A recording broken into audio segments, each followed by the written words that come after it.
Ada satu kisah nak, seorang tukang jual es. Jadi ada tukang jual es. Ini katanya ada kisah diceritakan oleh seorang kiai. Satu hari nggak sengaja dia jualan di satu tempat di dekat masjid. Nggak taunya tiba-tiba setelah dia jualan masih banyak. Nggak taunya datang segerombolan orang.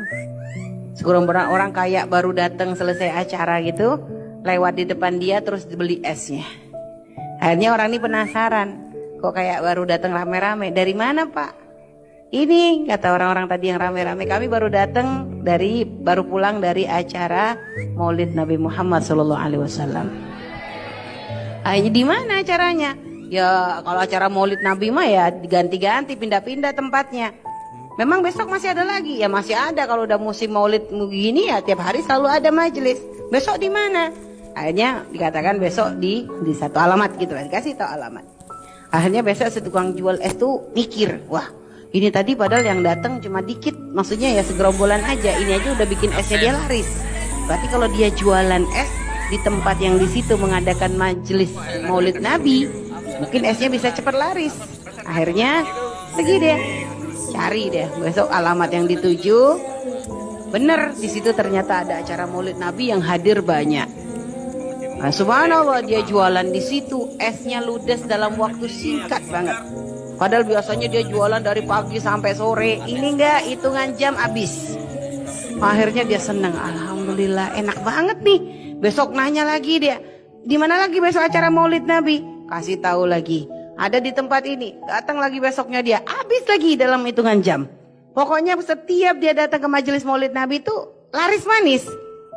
Lama-lama sering datang ke majelis Maulid Nabi, dia mulai memperhatikan.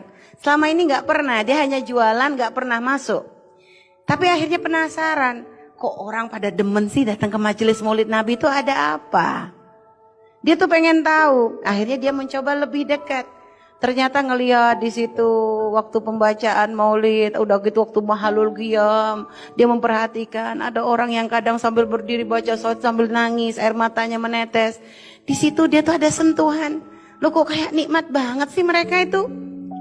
Akhirnya Pak, besoknya dia niat nggak mau jualan satu hari, dia pengen benar-benar bisa hadir majelis Maulid Nabi yang dibuka untuk umum. Akhirnya udah dapet temu tempatnya, besok dia hadir. Hadir di majelis Maulid Nabi.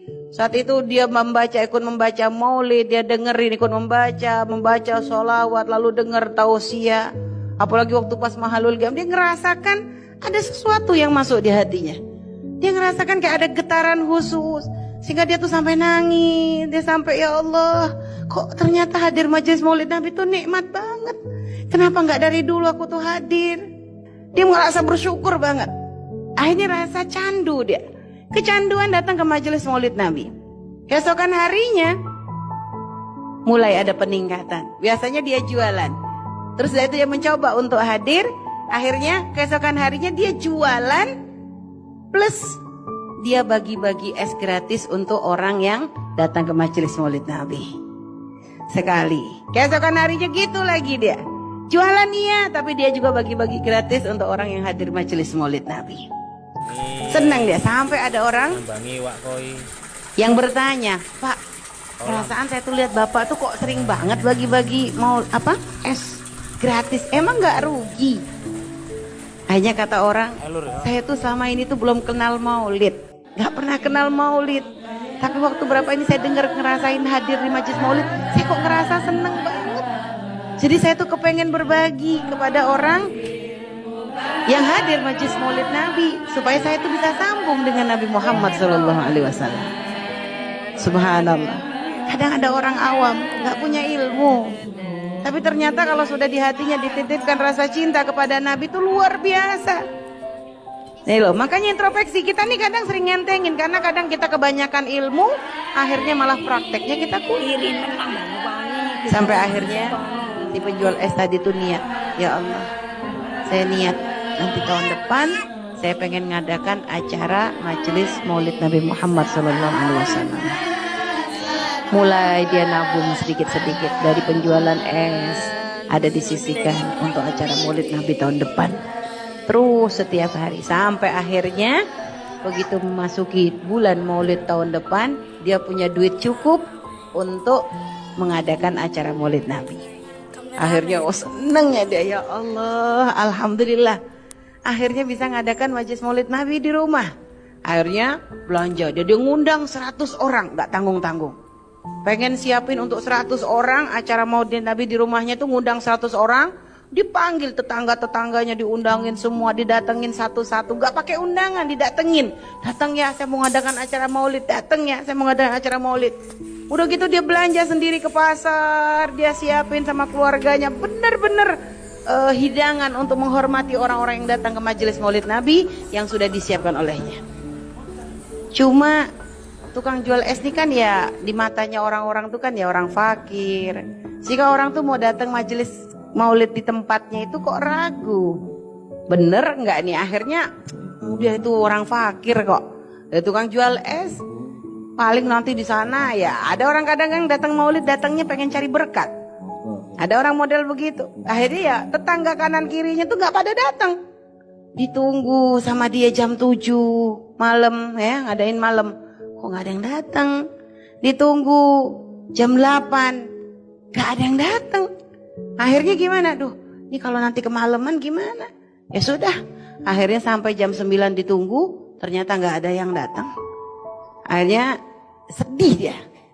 Ya Allah, nggak ada yang datang. Cuma dia langsung dengerin keluarganya, istrinya sama anaknya 2 orang. Ya sudah, kalau memang nggak ada yang datang, kita aja yuk baca Maulid. Dia baca Maulid dengan keluarganya, dengan istrinya, dengan anaknya. Dia baca Maulid. Dan subhanallah, pada waktu Mahalul Qiyam, dia benar-benar ngerasakan nikmatnya baca Maulid. Sehingga di Mahalul Qiyam tuh dia nangis. Dia tuh ngerasa sangat dekat saat itu dengan Nabi Muhammad SAW.